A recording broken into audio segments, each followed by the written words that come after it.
کہ یار مجھے تو حاکم وقت تک پہنچا دے اور کچھ نہیں ہے، مجھے یہ جانے نہیں دیتے، کیونکہ تو بیچ میں کھڑا ہو کہتا میں لیے بغیر تجھے آگے نہیں جانے دیتا، کام نہیں نکلوا رہا، فقط مجھے متعلقہ حاکم جج یا وہ جو وزیر ہے یا جو بلا بھی ہے، جس طرح کا بھی کوئی افسر ہے، یہ گیا وہ روک رہے، کہتے ہیں دو تو پھر جاؤ۔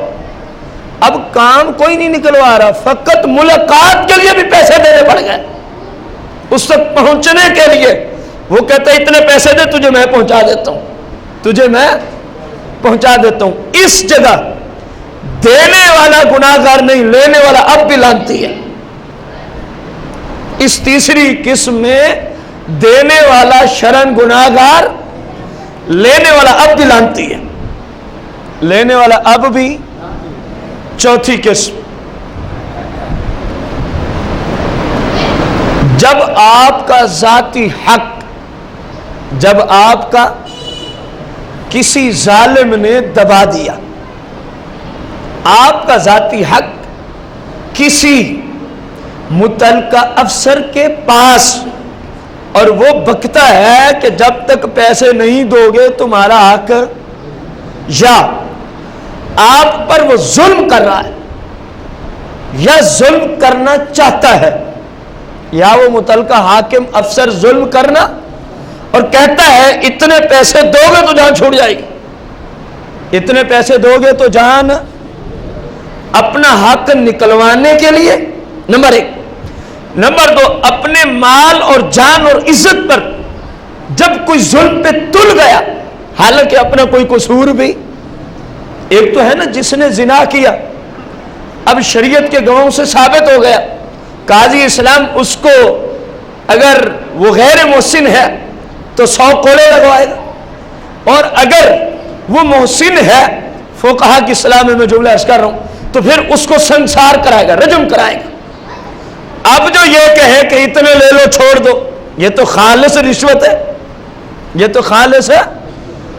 ہم اس ظلم کی بات کر رہے ہیں جس میں اس کے ساتھ ناحق زیادتی کیا گیا۔ مثال کے طور پر عبداللہ بن مسعود رضی اللہ عنہ، یہ صحابہ کے مفتی ہیں، اور ایسے مفتی ہیں جن کا مفتی ہونا سرکار نے مہر لگا دی، فرمایا عبداللہ بن مسعود تمہارا مفتی ہے، یہ جس کو فتویٰ لے، میں کہہ رہا ہوں اس کا فتویٰ قبول کر لیا کرو۔ آپ حبشہ کی زمین پر تشریف لے گئے، علامہ شامی نے بھی اس کا ذکر کیا، علامہ ابن منظور افریقی نے لسان العرب کے اندر جہاں را شین اور الف کے مادہ کی بات چھیڑی ہے، اس جگہ بھی اس روایت کا ذکر کیا ہے۔ وہاں آپ کا مال کسی ظالم نے اٹھا لیا، آپ کا ذاتی مال کسی ظالم نے، اور کہنے لگا پیسے دو گے تو جان چھوٹے گی، ورنہ تیرا راستہ ہی نہیں چھوڑیں گے، مال بھی نہیں دیں گے۔ آپ نے اس بے ایمان کو 2 دینار دیے، کتنے پیسے دیے؟ 2 دینار دیے۔ یہ ہے اپنا ذاتی حق نکلوانے کے لیے، یہ ہے اپنے آپ سے ظلم کو دور کرنے کے لیے۔ اور اسلام میں اس چوتھی قسم کی، یہ رشوت کی کون سی قسم پڑھی ہم نے؟ چوتھی قسم، اس میں دینے والا گناہگار نہیں ہوتا، لینے والے پہ اب بھی لعنت ہے، لینے والے پہ اب بھی۔ گویا ہم نے رشوت کی فقہائے اسلام قرآن و سنت کی روشنی میں کتنی اقسام پڑھی ہیں؟ 4۔ ان چاروں میں، چاروں اقسام کے اندر لینے والے پہ ہر حال میں لعنت ہی ہے، لینے والے پہ ہر حال میں کیا ہے؟ ہاں، دینے کے اعتبار سے 2 قسموں میں دینے والے پہ بھی لعنت ہے، اور 2 قسموں میں دینے والا گناہ سے بری و ذمہ ہو جاتا ہے۔ 2 قسموں میں دینے والا گناہ سے، جس کی تفصیل ہم نے آپ کو عرض کر دی۔ اب غور کیا جائے، اس وقت ہمارے اس زمانہ میں اور جس ملک میں ہم رہتے ہیں، یہاں جو ظلم و ستم عوام الناس کے ساتھ کیا جا رہا ہے وہ کسی سے پوشیدہ۔ اب ان 4 اقسام کو دیکھ لیا کرو کہ جو جس قسم میں پھنسایا جا رہا ہوں یہ کون سی قسم ہے۔ اگر تو ان 2 میں سے ہو جہاں دینے والے کو گناہ تو دے دی جائے، پھر کیا کیا جائے؟ دے دی جائے، کیونکہ گناہ نہیں ہوگا، رشوت سے ہم اس لیے رکتے ہیں کہ یہ گناہ ہے. یہ کیا ہے؟ جب اسلام ہی کہہ رہا ہے کہ اس جگہ گناہ نہیں ہے تو پھر کیا ضرورت ہے رکنے کی؟ وہ تو اپنا حق نکلوانے کے لیے.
علامہ شامی نے جلد نمبر 8 کے اندر اس کو ذکر کیا باب القضاء میں،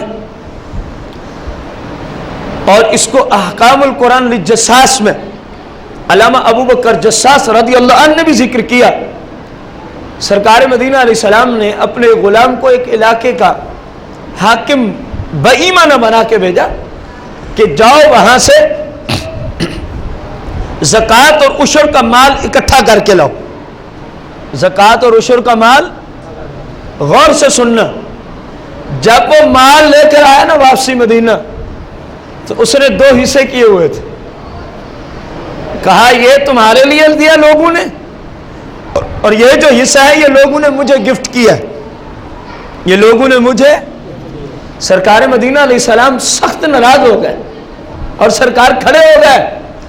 آج کے ججوں غور سے سنو, آج کے افسروں کان کھول کے سنو, تم کس غلط راستے پہ زندگی گزار کے غریبوں کا دن رات خون چوستے ہو, ان لوگوں کا حق مارتے ہو. کان تو کھولو. سرکار نے کہاں تک کلام کر دیا ہے. وہ کہہ رہا ہے کہ یہ مجھے ملا اور یہ آپ کے اسلام کے لیے بیت المال کا حصہ ہے. سرکار کھڑے ہو جاتے ہیں, غصے میں آتے ہیں, فرمایا اس کو کہو یہ اپنے باپ کے گھر بیٹھ جائے, اس کو کہو یہ اپنی ماں کے گھر چلا جائے. میں دیکھتا ہوں اس کو کون آ کے گفٹ دیتا ہے, اس کو کون آ کے ہدیہ پیش کرتا ہے. فرمایا تو ہمیں سمجھاتا ہے کہ یہ میرا ہے, یہ مجھے گفٹ ہوا ہے اور یہ اسلام کا حق ہے. فرمایا اپنے باپ کے گھر جا کے بیٹھ, میں دیکھتا ہوں تجھے کون دیتا ہے. چھوڑ دے اس منصب کو, میں دیکھتا ہوں تجھے کون آ کے ان لوگوں میں سے تجھے گفٹ دیتا ہے. چلا جا اپنی ماں کے پاس جا کے بیٹھ جا. سرکار نے فرمایا میں دیکھتا ہوں تجھے کون گفٹ کرنے آتا ہے. فرمایا اب یہ گفٹ کیوں ہوا ہے؟ کیونکہ تو مسلمانوں سے مال لینے کا حاکم مقرر ہوا. اب ان لوگوں نے کیا کیا, چلو کچھ اس کے منہ میں ڈال دو, جان چھوٹ جائے گی.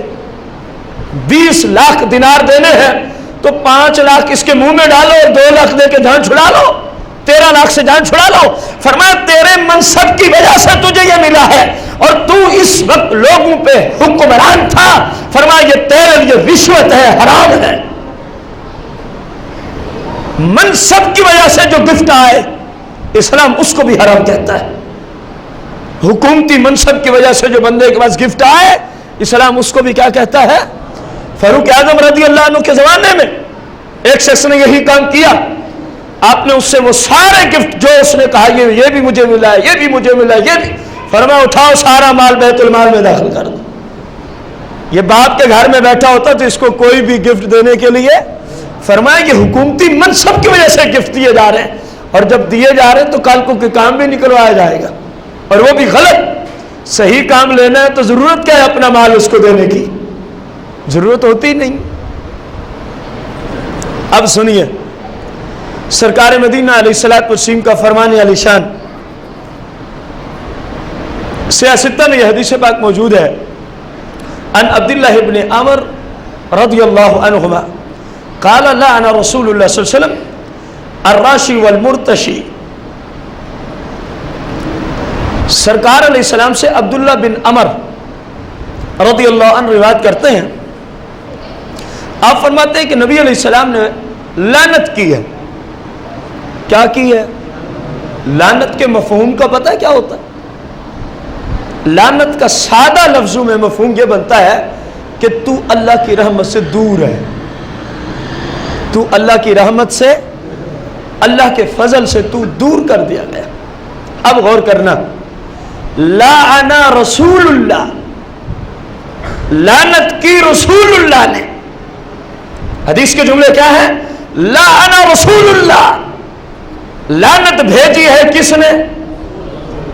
اپنے محبوب کا نام ہے, ذرا اونچی بول دیں, کس نے لعنت کی ہے؟ اب دیکھنا ہے کس پر لعنت کی جا رہی ہے. جو نبی علیہ السلام بیماریوں پہ لعنت بھیجنے سے منع کرتے ہیں, وہی نبی علیہ السلام اپنی امت کے ایک فرد پر, ایک گروہ پہ لعنت بھیجتے ہیں. وجہ کیا ہے؟ اگر اتنی سختی نہ کی جاتی, اس لیے یہ سختی ہے کہ اگر لوگوں نے یہ کام شروع کر دیا اسلام کی معیشت برباد ہو جائے گی, اسلام میں غریب لوگوں کا خون چوسا جائے گا.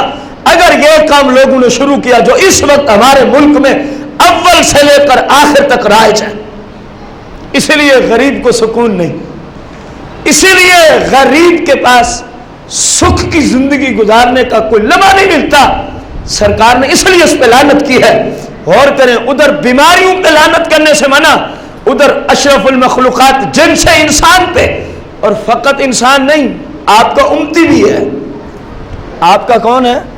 سرکار اس پہ لعنت بھیج رہے ہیں. فرمایا لعن رسول اللہ صلی اللہ علیہ وسلم الراشی والمرتشی, جو رشوت دے سرکار اس پہ بھی لعنت بھیج رہے ہیں, اور جو رشوت لے سرکار اس پہ بھی. بندہ غور تو کرے, لیکن یاد رہے جو ابتدان 4 قسمیں ہم نے رشوت کی بیان کی، لینے والے چاروں پر لعنت اس حدیث کی روشنی میں، اور دینے والے کتنے گروہ بنیں گے؟ 2 کو شریعت نے مستثنا کر دیا، ان کو گناہ نہیں ہوتا، ان کو گناہ. لیکن ایسے نہیں، جب بھی کوئی معاملہ ہو پہلے کسی مفتی سے اس کی تصدیق کرائی جائے کہ کیا واقعی یہ مجھ پہ ظلم ہے، کیا واقعی یہ میرا حق بنتا ہے. خود بخود نہیں فتوے دینے یہ میرا حق ہے چلو رشوت دینا جائز ہو گیا، یہ میرے ساتھ زیادتی ہے چلو رشوت دینا جائز ہو گیا. ایسے نہیں. جس علاقے میں بھی آپ سمجھتے ہیں میرے ساتھ یہ زیادتی ہے، وہاں کے کسی مفتی سے رابطہ کرنا ہوگا کہ بھائی صاحب ہم نے یوں ایک بیان سنا جس میں رشوت کی 4 اقسام آئیں، 4 لینے والوں پہ تو لعنت، اور 2 دینے والے ایسے تھے جو لعنت سے بری و ذمہ تھے، جو گناہگار ہوتے.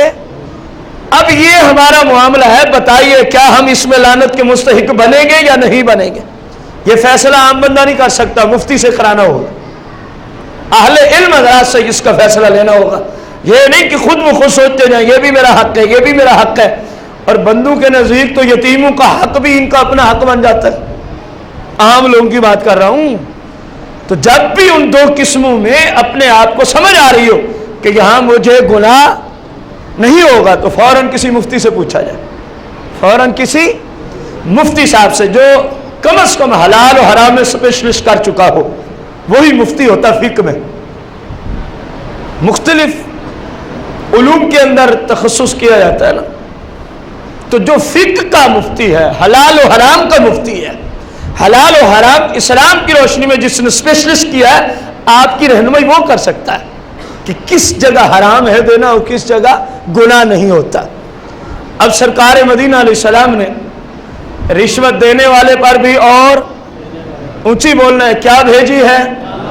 یار تھوڑی سی اونچی بول دو، کیا بھیجی ہے؟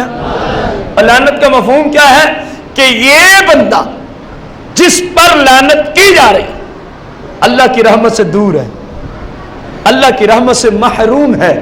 اللہ کی رحمت سے بندہ غور کرے، آج چھوٹی چھوٹی باتوں کے لیے رشوت دیتا ہے، چھوٹے چھوٹے کاموں کے لیے رشوت دیتا ہے، اور اس کو اتنا حیا نہیں آتا کہ میرے رب کی بھی مجھ پہ لعنت اتر رہی ہے، رسول کائنات کی بھی مجھ پہ کیا اتر رہی ہے.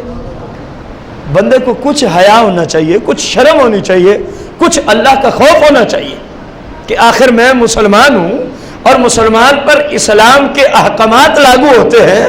مسلمان اپنی مرضی کر سکتا؟ مسلمان تو وہی کرے گا جو اسلام اس کو اجازت دے گا، اور ہر اس کام سے رکے گا جس سے اسلام روکتا ہے، جس سے اسلام روکتا ہے.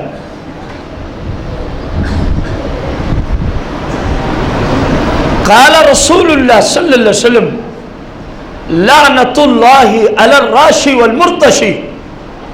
پہلی حدیث ہم نے عرض کی جس میں ڈائریکٹ سرکار نے لعنت بھیجی ہے، اور دوسری حدیث میں قال رسول اللہ صلی اللہ علیہ وسلم، نبی علیہ السلام کا فرمان علی شان ہے.